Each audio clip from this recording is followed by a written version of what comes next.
Yo guys, tomato sauce in here, and tonight I am on the War Within beta, sitting here with my boy Limb Catcher, going over Unholy Death Knight, and I've got to tell you, this specialization in the War Within is looking absolutely S tier, right? They've done some awesome changes, right? Reduced some severe button bloat that the class has suffered from in the past, and even found a way to give us Raise Abomination Limb and play the three best PvP talents of all time for Unholy DK, Strangulate, Necrotic Wounds, and Doom Burst. Let me go over some of the changes here. This tree has been completely updated to be the absolute best anti-caster tree, period, the end in the game, right? It's not close. Don't say it is. Don't call it a comeback. Unholy DK is absurd right now. Um, so let's take a look at this, right?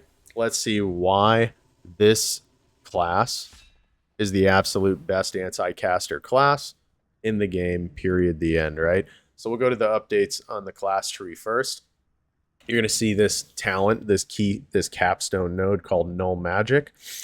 Magic damage taken is reduced by 8%, and the duration of harmful magic effects against you are reduced by 35%. Absolutely huge into any dot class and really just any magic casting class in general. That's a lot of passive damage reduction for magic.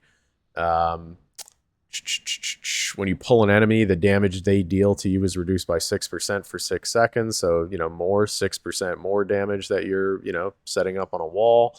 Will of the Necropolis, damage taken below 30% health is reduced by 35%. Massive.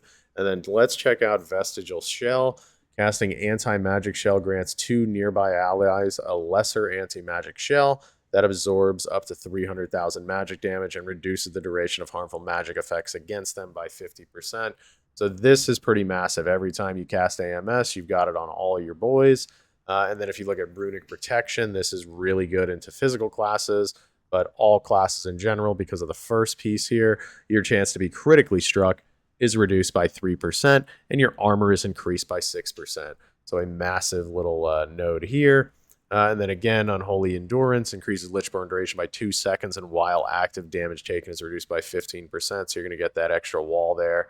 And then we always have Icebound Fortitude, which is absolutely massive. And that is now a 2-minute cooldown by default, no longer a 3-minute cooldown. So Unholy Death Knight has become a lot harder to kill. Really all Death Knight specs in general, because they all get this, right? Frost, you can really get rid of Subduing Grasp and A-Bomb Limb, and then you could go like Suppression and maybe Gloom Ward, or even Permafrost if you're doing. So there's some pretty cool ways you can play this. You can also drop Vestigial Shell, or just take a point out of one of these other pieces and grab a anti-magic zone as well if you don't want to give your teammates AMZ like that, right? So you can get anti-magic zone. There's just a lot of options for how you can play this. How you can play this spec now, or excuse me, how you can use the class tree now. Let's go into Riders of the Apocalypse before we look at how good the Unholy spec tree is. Right, so your Riders of the Apocalypse, you have 4 riders. You're going to call them up randomly, except when you cast Army of the Dead, you're going to cast all 4 of them. Except we don't cast Army of the Dead, because now we cast Raise Abomination, which is way better than Army of the Dead, and it synergizes really well with this Rot build that I'm playing, and Decomposition. Let's read Decomposition. Virulent Plague has a chance to abruptly flare up, dealing 100% of the damage it dealt to the target in the last 4 seconds. But when the effect triggers, and it does trigger a lot, the duration of your active minions are increased by 1 second, up to 3 seconds. So you can get 3 additional seconds of Raise Abomination with this very cool Rot build. And I know I said we were going to focus on Riders of the Apocalypse first, but I have severe ADD, and I just jumped over to the tree because I saw a shiny toy that I like. So you can see we've got Morgraine's Might, or excuse me, let's go into our Death Charge node, right? This is going to replace your Death Advance. This is the best node on the tree, even though it's not the capstone node. You essentially get a 10-second freedom while your death charger's there. Your movement speed's increased by 100%. You can't be slowed below 100% of normal speed, and you're immune to knockback and knock up type effect. So it's a very, very cool ability. In 10 seconds is a very long time. We'll just count this down together. Right? We were just sitting on a horse, running around. Very, very cool ability there. You can go pretty far in a 10-second cast. Right? This is you're running across the entirety of Tolveron. Look where we got. We got into the basement or something over here. We got so far away from where we started on that horse. So yeah, that ability is absolutely game changing. Probably should have been the capstone node. Just way too good. More grains might. Your damage increased by 5%. You gain the benefits of your death and decay while inside Morgren's death and decay. Good luck tracking that. Horseman's Aid. While at your aid, the horseman will occasionally cast anti-magic shell on you and themselves at 80% effectiveness. You may only benefit from this effect every 45 seconds. That's what I picked. But you can also just take, when you take damage, 5% of the damage is redirected to each active horseman, which is pretty good because it sounds like that gives you a 20% wall when all 4 of your horsemen are up, which is really good for openers. So if that's the way this operates, this is probably an auto lock here. I'm just going to lock that in and test that out because I'm not sure. I don't think I read that right. When Scourge Strike damages an enemy affected by undeath, it gains 1 stack and infects another enemy. If an enemy dies while Nazgrim is active, the strength of the Apocalyptic Conquest is increased by 3%. Each rune you spend increases its value by 1%. Not much is dying in the arena except pets. So, that's the only way you're really proccing this in the arena. Scourge Strike shatters Trollbane's Chains of Ice. This is actually huge. It does a ton of damage, dealing 150,000 Shadow Frost damage to nearby enemies and slowing them for 40% for 4 seconds. And it does big, fat AoE damage on your goes. The damage of your diseases and death coil are increased by 10%. Synergizer is very good with this disease death coil build that I'm playing. I'll drop it in the description.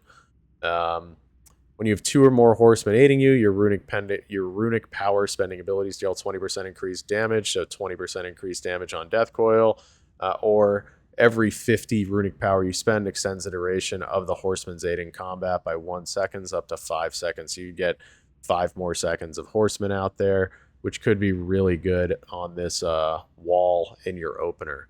So yeah, this is one that I could see us moving to if we know that we're the target.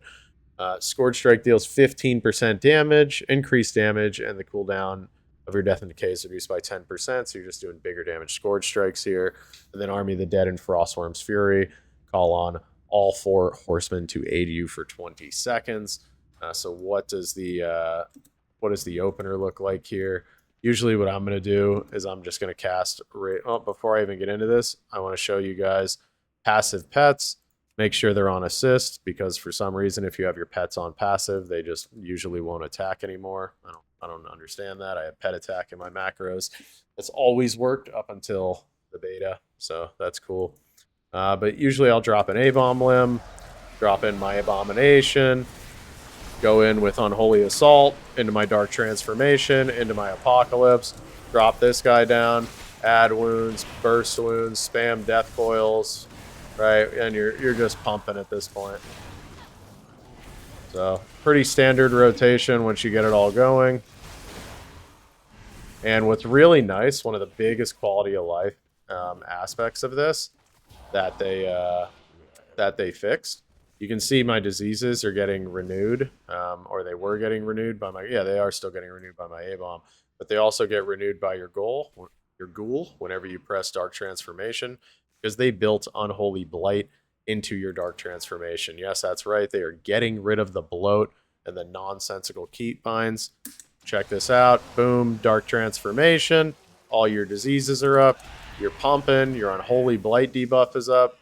And then your Apocalypse is rocking because you pressed that too, because you had, big wounds. And you can see your ghoul is just stacking wounds, keeping your dots rolling. Yeah, a lot of lot of really good gameplay. Unholy feels really, really good to play right now.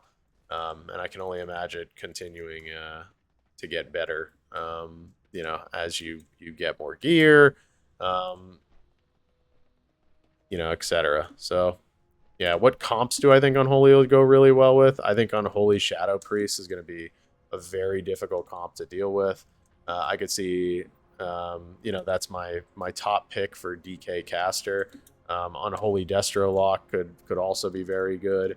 I haven't really seen too many good demo locks. They've just been getting kind of run over in the beta, it seems. But I could see like Unholy and Destro being strong together. Yeah, Unholy Shadow Priest would be my top comp to pick for melee caster.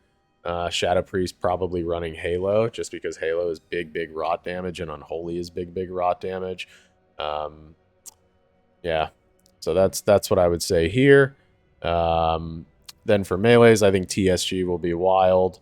Best healers for Unholy DK. I mean, I think you have to lean on healers with stuns, right? So like Holy Priest, Resto Shaman with Lasso, Holy Paladin with Hodge. Again, top caster, I think Unholy Shadow, top melee, I think just pure TSG, Unholy DK, Fury Warrior. I think we're going to be running people over season one. But don't sleep on Shadow Priest because they're absolutely tanks, and so are Unholy DKs. There's not a very good, really good class to train there for the opposition. And both classes are going to put out a ton of rot damage. It's going to be, I think, a very fun season one if you're an Unholy Death Knight or a Shadow Priest, and I intend on playing both of those in season one. Hopefully hitting 2.4k on Shadow Priest this season, which I think should be doable. So that's it, guys. That's the Unholy Death Knight guide. I'm going to call this the ultimate Unholy Death Knight guide, but I'd say it's just more of a brief little vacation in Unholy Death Knight land. You guys liked my Dragonflight beta guide on Unholy Death Knight. I was right on a lot of stuff, and I think you'll find that I'm pretty correct on this guide as well. Unholy is going to be very good in season one. So have a good day, have a good week, have a good month, and have a good year. Tomato sauce and out. Unholy DK absolutely in. It is back. Unholy DK back in a very big way in the War Within, guys. Have a good night.